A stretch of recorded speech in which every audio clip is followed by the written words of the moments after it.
Salut à tous, c'est Loïc, bienvenue sur Toute Berzingue. Alors aujourd'hui je vais essayer une Maserati Grand Sport. Alors là voilà, très belle Maserati Grand Sport avec ce bleu là déjà qui est magnifique.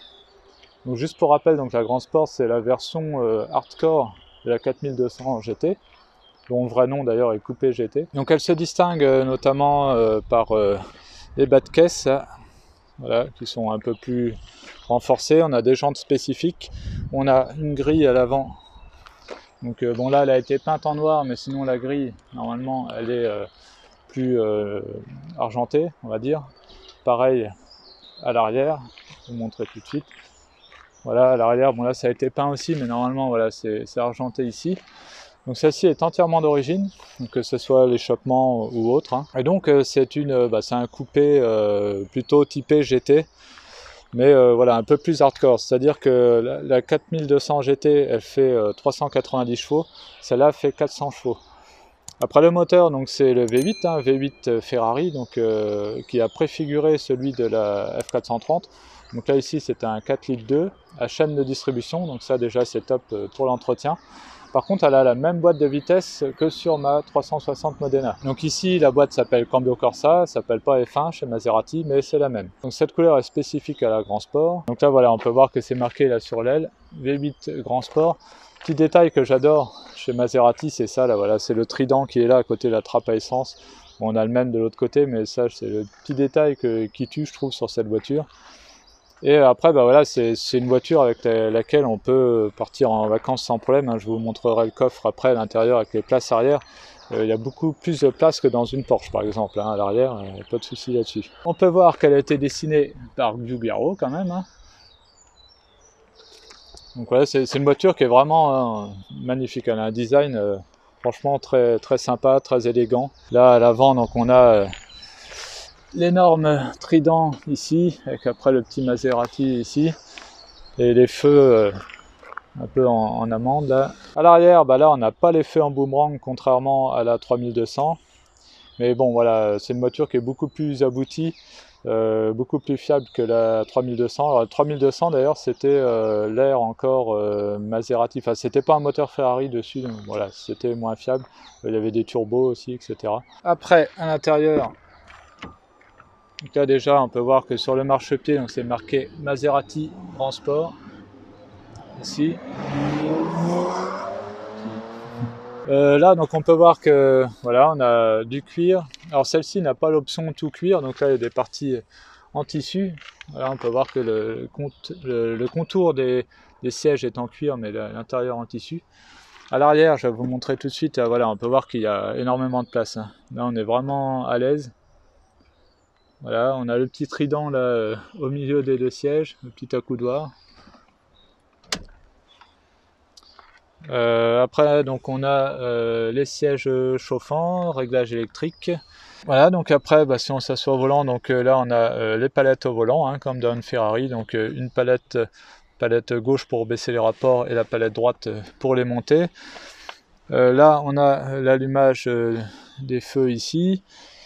Et après, donc spécificité de la Grand Sport, donc c'est qu'on a pas mal de carbone à l'intérieur. Donc voilà, là, tout le contour de la console. Pareil, console centrale, là, tout est en carbone. Après, on a bien la fameuse horloge Maserati, hein, mythique. Voilà. Après, donc si on passe au niveau des contours, donc là, bon, on a la pression d'huile, là, on a la température d'eau, le compteur, donc qui est gradué jusqu'à 320 km/h. Le contour qui monte moins dans les tours que la Ferrari, là, il est gradué jusqu'à 8000 tours et zone rouge à 7500 tours. Et la Ferrari, ça va jusqu'à 10 000 tours. Hein. Après, donc on a le niveau batterie et la jauge à essence. Donc voilà, tout ça c'est du classique. Ici, donc on a tout ce qui est clim. Après, donc l'autoradio, hein, classique. Après, on a un bouton start, voilà, qu'on n'a pas sur la Modena. Donc là, on l'a ici. Donc on tourne la clé, on appuie ici pour mettre start. Le bouton sport. Donc c'est un peu le même principe que sur la Ferrari. Hein, donc le passage des rapports va être un peu plus rapide. Voilà, la gestion est un peu différente. Les lave-vitres ici, et ça, donc ça doit être pour désactiver les aides à la conduite. Après, comme dans les Ferrari, on a le petit levier ici pour mettre la marche arrière. Et là par contre, contrairement à Ferrari, on a un petit dé, donc on a la possibilité de mettre en marche avant en poussant vers l'avant. Alors que chez Ferrari, on n'a que la possibilité de mettre la marche arrière avec ce petit bouton. Après, on a aussi la possibilité, comme dans la Ferrari, de mettre en tout automatique. Là, on peut désactiver donc l'anti-patinage, après bon, dégivrage arrière, anti-brouillard, etc. Ça, c'est le réglage des rétroviseurs. Et donc voilà pour l'intérieur. Alors oui, juste petit truc là, donc voilà. Pour ouvrir le coffre, c'est ici, d'ailleurs je vais vous l'ouvrir comme ça, je vais pouvoir vous montrer la taille du coffre. Et là donc on a l'ouverture de la trappe à essence. Ah oui, petit détail aussi, c'est que là on a un aileron en carbone, hein. Donc ça c'est une option pour la Grand Sport. Et donc le coffre, voilà. Donc on peut voir qu'il est, il est grand mais sans plus en fait, parce qu'en fait vu qu'on a beaucoup de place au niveau des sièges arrière, bon, il est quand même largement suffisant hein, comme coffre, et on pourrait s'attendre presque à plus que ça. Alors petit truc bien utile, regardez ici, hop. Là on a la batterie et un court-circuit qui est d'origine, ça c'est sympa, bah, comme dans la Ferrari d'ailleurs il y a un court-circuit aussi, hein. Sauf que la batterie est moins accessible dans la Ferrari. Et donc après en dessous là on a donc, encore un petit rangement avec donc, les outils Maserati, le petit compresseur, l'extincteur, etc. Donc voilà, j'ai pas remis comme il faut. Voilà. Alors, je vais vous montrer le V8. Alors voilà, le V8, donc le 4 litres 2 à chaîne de distribution, donc quasiment le même moteur que la F430, hein, un petit peu moins au niveau des litres, hein, donc 4 litres 2 alors que sur la F430 c'est un 4 litres 3, mais c'est la même base. Donc, du coup ça chante bien, hein. Donc moteur évidemment en carter sec, hein, comme sur les Ferrari, on a la jauge qui est là-dessous. Et voilà quoi, donc un moteur qui a de la gueule, hein, c'est ça qui est bien aussi chez les italiennes. Il n'y a pas que la voiture qui est jolie, le moteur aussi. Bon bien maintenant on va aller faire un petit tour avec. Alors on va démarrer la bête, donc... Alors ah oui, petit détail quand même, regardez le pédalier. J'adore le gros logo Maserati là, sur le pédalier. Alors donc, pied sur le frein, on tourne. Hop, on tourne le contact et on appuie sur Start. Hop. Voilà, et là on entend déjà que ça ronronne bien, hein.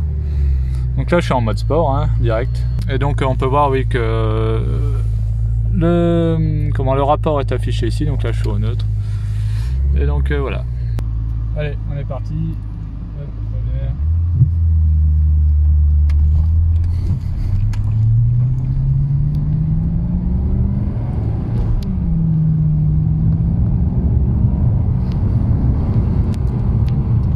Bon, déjà je suis pas dépaysé avec la boîte parce que bon, c'est la même que sur la Ferrari, donc forcément après on voit que c'est quand même différent parce que là on est assis beaucoup plus haut que dans la Ferrari, hein. Ça c'est clair. Hop, alors là on a un petit dodan, première. Là on sent que c'est plus GT, hein. La suspension, non, la direction est un peu plus souple que dans une Ferrari. Là on est assis plus haut, c'est une voiture qui est un peu plus utilisable au quotidien, on va dire.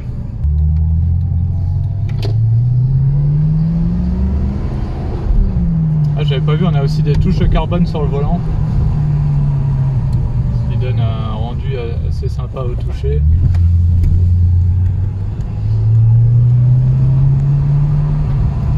Alors Maserati Grand Sport, c'est une voiture que j'envisageais d'acheter à un moment, hein. Quand j'ai acheté la Corvette, alors soit après la Corvette, j'envisageais éventuellement une Grand Sport, et finalement j'ai eu les moyens directement de prendre une 360, donc voilà. Et ouais, c'est une voiture qui me plaît. Je pense que sa cote va se maintenir parce que bon, c'est la version hardcore de la 4200, donc voilà, c'est pas une 4200 standard. Donc forcément.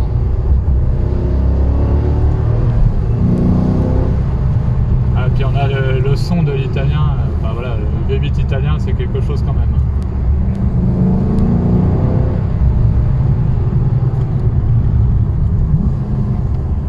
Alors j'ai l'impression qu'elle est moins large que la Ferrari, donc déjà ça c'est... peu plus passe-partout, on va dire.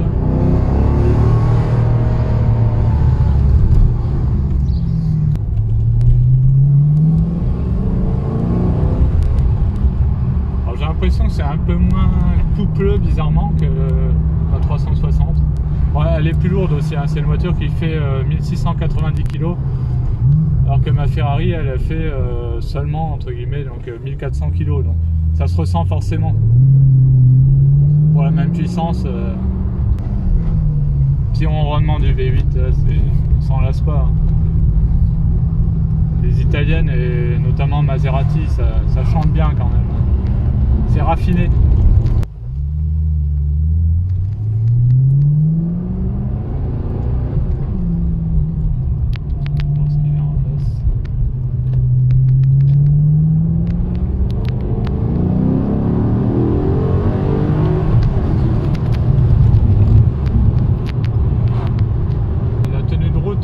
On sent que c'est un petit peu moins.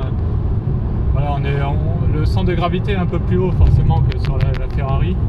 Elle est un peu moins large. Voilà, on est sur une route qui est un petit peu cabossée, donc je crois que je vais fermer ça. Je suis pas sûr qu'il y ait que le bruit du vent. Donc voilà, peut-être que ça tient un petit peu moins la route.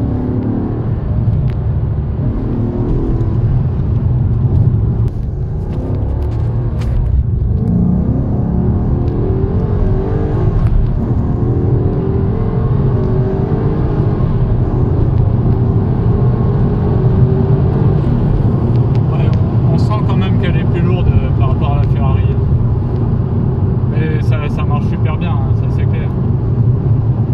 On a des bonnes sensations, voilà, on sent bien la route.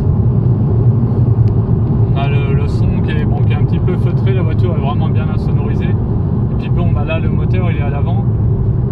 Dans la Ferrari, le moteur il est juste derrière, forcément c'est moins bien insonorisé.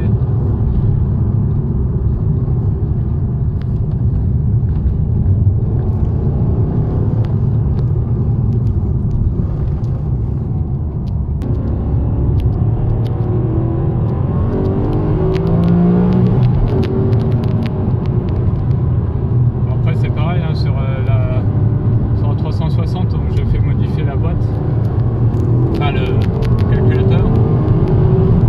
Le passage des rapports est plus rapide. Là ici donc c'est une boîte séquentielle, hein. Enfin, donc une boîte robotisée, donc en fait c'est mécaniquement comme une boîte manuelle, sauf que c'est de l'hydraulique qui actionne en fait le levier de vitesse, en gros qui remplace le levier de vitesse et la pédale d'embrayage. Forcément là on a un à-coup un petit peu, donc c'est une boîte à simple embrayage hein, évidemment à l'époque, donc on a un petit à-coup au passage des rapports. Après ce que je sais pas c'est si c'est le même soft dans une Maserati par rapport à une 360 Modena, je sais pas voilà, si c'est le même soft ou pas, ou s'ils ont fait un soft un petit peu plus confort on va dire, je sais pas, un peu moins radical, mais bon en tout cas ça marche bien, c'est facile à conduire, c'est plaisant. Et surtout, voilà, là, on peut emmener la famille sans problème.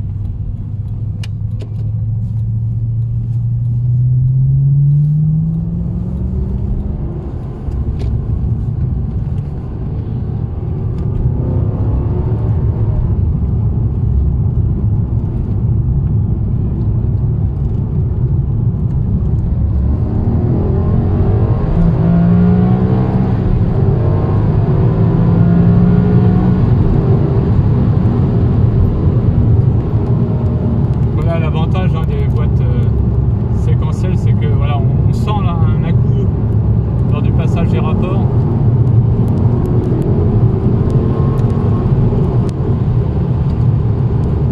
C'est pas linéaire comme une boîte automatique. Donc la boîte c'est une boîte 6 rapports évidemment. On sent que la voiture est collée à la route. Hein.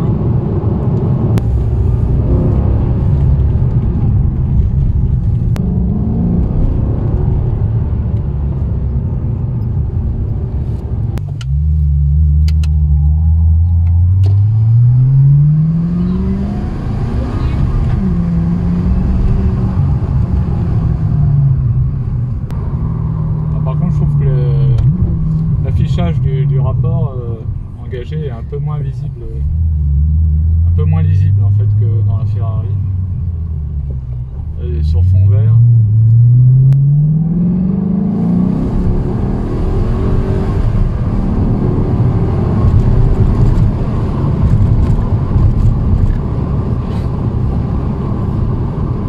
C'est assez brutal quand même, hein, mine de rien. Après on sent que les suspensions ils sont quand même plus souples que dans une Ferrari. Alors, ça reste typé confort quand même. Malgré tout, on ressent quand même la route hein, suffisamment. Mais ouais, c'est moins radical hein, qu'une Ferrari, ça c'est clair.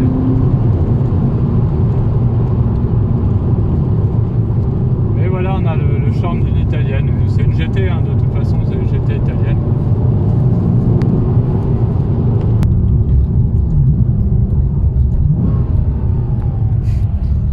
Gaz, rétrogradage. C'est parti un peu.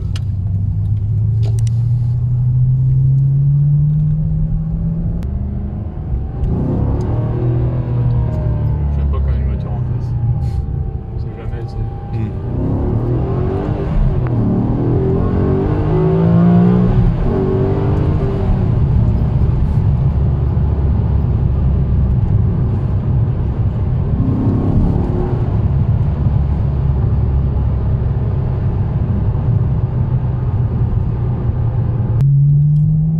Bon et bien voilà pour cette vidéo d'essai de la Maserati Grand Sport, donc la version hardcore de la 4200 GT, une voiture que j'envisageais d'acheter un jour.